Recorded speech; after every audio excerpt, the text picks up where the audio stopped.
नमस्कार दोस्तों, INC TV पर आपका स्वागत है। मैं हूं भूपेंद्र नारायण सिंह। तेलंगाना में विधानसभा चुनाव होने वाले हैं और हवा किस ओर बह रही है, इसको जानने के लिए हम बात करेंगे मोहम्मद शफी साहब, जो लगातार मेरे साथ तेलंगाना का दौरा भी कर रहे हैं, हर जगह के बारे में बता भी रहे हैं और ऐसी बातें बता रहे हैं जो शायद कहीं और पता नहीं लगेगा कि ज़मीनी हकीकत क्या है।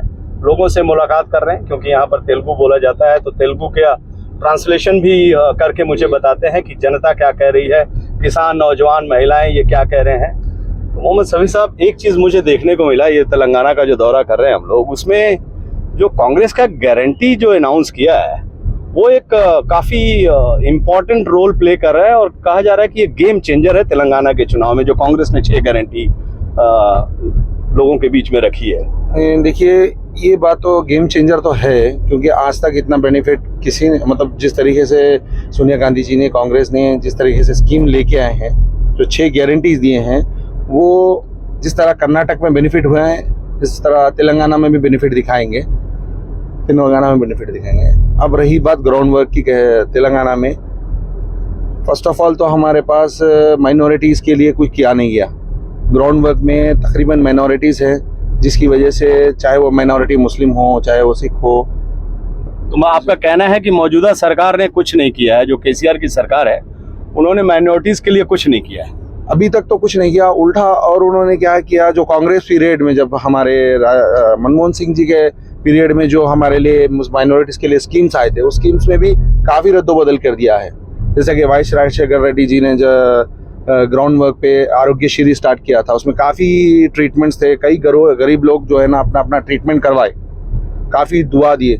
इस तरह क्या है बोले तो वो काफी मशहूर प्लान था जो था आरोग्यश्री, बहुत बड़े बड़े इलाज फ्री में हुए और अभी भी जनता उसको याद करती है। लेकिन मौजूदा हुकूमत ने उसमें ढेर सारे बदलाव कर दिए, कई चीजों, बीमारियों को बाहर कर दिया, जिससे लोगों को मुश्किलात आ रही। बिल्कुल बिल्कुल सही है। इसी तरह क्या है, आरोग्यश्री सिर्फ नाम का हो चुका है। आरोग्यश्री में काफ़ी बिग ट्रीटमेंट्स, जो बड़े बड़े ट्रीटमेंट्स होते थे बड़े बड़े हॉस्पिटल्स में, काफ़ी फैसिलिटीज़ हटा दी गई।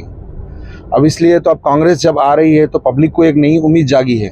आपके कहने का मतलब है कि नौजवान जो है वो परेशान है, बिल्कुल काफी परेशान है, क्योंकि उन्हें रोजगार नहीं है, उन्हें कोई IT सेक्टर में कोई जॉब्स नहीं आ रहे, बाहर के कंपनीज नहीं आ रहे।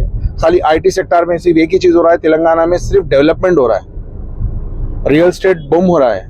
बट किसी को, अब देखिए, बेरोजगारी जब बढ़ेगी तो क्राइम्स बढ़ेंगे। आप देख रहे हैं ना हालात कैसे होते जा रहे हैं दिन ब दिन। एक भ्रष्टाचार का भी बहुत ज्यादा आरोप लग रहा है मौजूदा सरकार के ऊपर, जो गांव, गली, नुक्कड़, हर जगह इसकी चर्चा है। मौजूदा जो रिजीम है वो इस चुनाव में कितना असर डालेगा? देखिए, भ्रष्टाचार के बारे में तो सब जानते हैं कि भ्रष्टाचार कितना चल रहा है हर जगह से, शुरू से ही। तकरीबन चाहे कि हमारे स्टेट गवर्नमेंट हो, सेंट्रल गवर्नमेंट हो, बाई इलेक्शन होता है तो करोड़ ऑफ रुपीस खर्चा कर दिए जाते हैं। पब्लिक को सोचने का मौका नहीं दिया जा रहा है कि भाई किसे वोट दे, सिर्फ उनको एक ही चीज़ दिखाया जा रहा है कि नोट। ये जो नोट है वोट खराब कर रहा है। ये बड़ी बात की आपने कि चुनाव में जो वो नोट है वो वोट खराब कर रही है।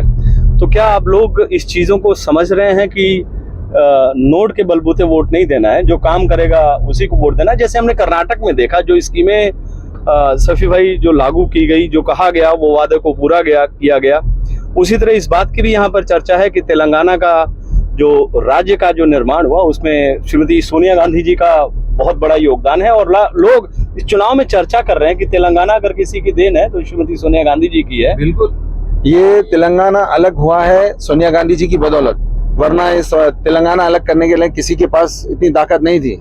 सोनिया गांधी जी ने दिल बड़ा कर इसको, तेलंगाना को अलग किया, मतलब एक सेपरेट स्टेट बनाया, ताकि यहाँ के रहने वाले लोगों को रिलीफ मिले, हर चीज़ की बेनिफिट मिले। मगर बेनिफिट तो दूर की बात है, काफ़ी बेनिफिट हैं जो कांग्रेस ने लिए, वो बेनिफिट छीन लिए गए हैं। अब जैसे कि मैं बताया था अभी थोड़ी देर पहले, आरोग्यश्री जो कांग्रेस की तरफ से था, अभी रिजर्वेशंस में भी काफ़ी स्कॉलरशिप्स को भी खींच लिया गया, अब इलेक्शन से पहले रिलीज किए जा रहे हैं। एक हाउसिंग का है, जब बात करते हैं गरीबों को मकान देने के लिए, तो आज भी वो जो पुराने लोग हैं, जो नए लोग हैं और चाहे महिलाएं हैं, सब लोग इंदिरा जी को बहुत याद करते हैं। इंदिरा जी को इसलिए याद करते हैं क्योंकि इंदिरा पॉलिसी में, वाइस राजशेखर रेड्डी साहब जी के पीरियड में इंदिरा पॉलिसी के तहत इंडिपेंडेंट हाउसेस दिए गए थे। यहाँ पर हमारे जो मौजूदा सरकार है उनकी तरफ से डबल बेडरूम फ्लैट्स नाम के दिए गए हैं, कईयों लोगों को फ्लैट्स अलर्ट किए गए हैं, जिसमें से भी किसी को हैंडओवर नहीं किया गया है। अभी काफी लोग मेरे पास आते हैं कि भाई हमारे पास स्लिप है, हमारे पास फ्लैट में हमारा नाम नहीं आया। तो मेरे को तो ऐसा लगता है कि भाई फ्लैट्स खाली नाम के हैं, देना किसी को नहीं है, सिर्फ इशू बता रहे हैं इलेक्शन आ रहा है तो 2-4 जनों को इशू कर दो, बाकी का सब खामोश हो जाएगा, आएगा बोल के सबको टाल रहे हैं। सफी भाई, भारत जोड़ो यात्रा यहाँ से गुजरी थी तेलंगाना से, तेलंगाना में आए और यहाँ पर हैदराबाद में भी श्री राहुल गांधी आए और हमने देखा कि उस दौरान जो भारत जोड़ो यात्रा में जब श्री राहुल गांधी आए तो जो हुजूम है वो काफी आ गया था और लोग उस यात्रा की तारीफ भी कर रहे थे और उस यात्रा का अभी भी लोगों के जहन में काफी असर है। ये बात सही है, क्योंकि जब राहुल गांधी जी ने ये प्रोग्राम स्टार्ट किया, एक आशा लेके स्टार्ट किया कि भाई इस चीज को कामयाब करना है। उन्होंने नफरत छोड़ो भारत जोड़ो का प्रोग्राम किया है, कोई पार्टी सियासी काम नहीं किया है, उन्होंने सिर्फ भारत को एक करने का काम किया है। और इसमें पब्लिक जो है ना, कोई पैसा देके लाई हुई पब्लिक नहीं थी, वो खुशी से दिल से आई सो वो पब्लिक थी।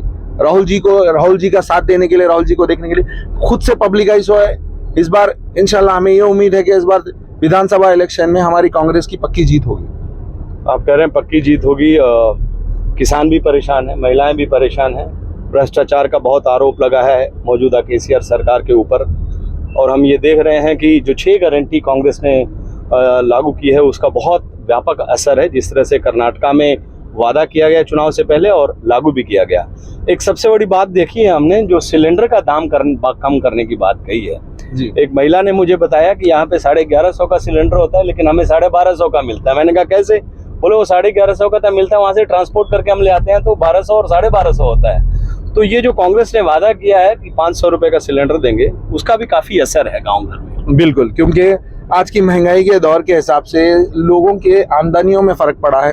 ये लॉकडाउन के बाद से काफी पब्लिक के बिजनेसेस बंद हुए, काफी बेरोजगार हो गए लोग। तो उस हिसाब से ये महंगाई में ये अब मौजूदा सरकार, केंद्र सरकार जो है, इसके इस तरफ ध्यान नहीं दिया गया, सिर्फ महंगाई बढ़ाते जा रहे हैं।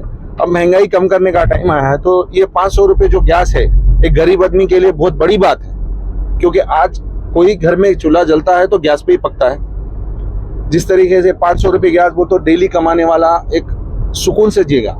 दूसरी चीज क्या है बोले तो उनके लिए कटौती में 600 रुपए जब उनको बच जाते हैं तो वो लोग कुछ और खरीद सकते हैं। अब जैसे कि आपने बताया कि भाई अभी जो 6 कमिटमेंट्स हमारी गवर्नमेंट में दिए हैं, तो इसी तरह और एक गुजारिश है हमारी सरकार से, अगर से केंद्र में हमारी सरकार आ जाती है तो बेरोजगार के लिए कुछ इंतजाम करना पड़ेगा, क्योंकि बच्चे एजुकेटेड है, हमारे जो बच्चे एजुकेटेड है वो यहाँ से जाके बाहरी मुल्क में, चाहे वो स्टेट्स हो, गल्फ हो, वहाँ जाकर नौकरियां कर रहे हैं। हमारे स्टेट में इतने जॉब्स है, इतने काबिल बच्चे हैं जो यहाँ पर उनको जॉब्स नहीं दिया जा रहा। ये आपने बड़ी बात कही और आज का सबसे बड़ा जो मुद्दा है वो बेरोजगारी का है। जो हमारे युवा है, पढ़ा लिखा है और जिस तरह से उसको रोजगार नहीं मिल रहा है वो फ्रस्ट्रेट भी हो रहा है। और आपने कहा कि तेलंगाना के इलाके के लोग जो हैं काफी पढ़े लिखे लोग हैं और बेरोजगारी की वजह से वो बाहर के मुल्कों में जा रहे हैं। उम्मीद है कि जो कांग्रेस सरकार है इस पर जरूर काम करेगी। कर्नाटका में हमने देखा कि आईटी सेक्टर को लेके आए और वहाँ के मुख्यमंत्री श्री सिद्धरामैया जी कमाल के काम कर रहे हैं। बसों में जिस तरह से महिलाओं की फ्री की बात कही है, वहाँ यहाँ पर भी कहा गया है तेलंगाना में। तो कहीं ना कहीं ये जो 6 गारंटी है वो गेम चेंजर के रूप में कांग्रेस देख रही है और ये बात जो है वो पूरे तेलंगाना में 6 गारंटी घर घर तक पहुंची है। और ये इससे जो दूसरे दल हैं, चाहे वो बीआरएस है या बीजेपी है या AIMIM है, वो काफी परेशान दिख रहे हैं। फिलहाल इतना ही। आप देखते रहिए INC TV। नमस्कार।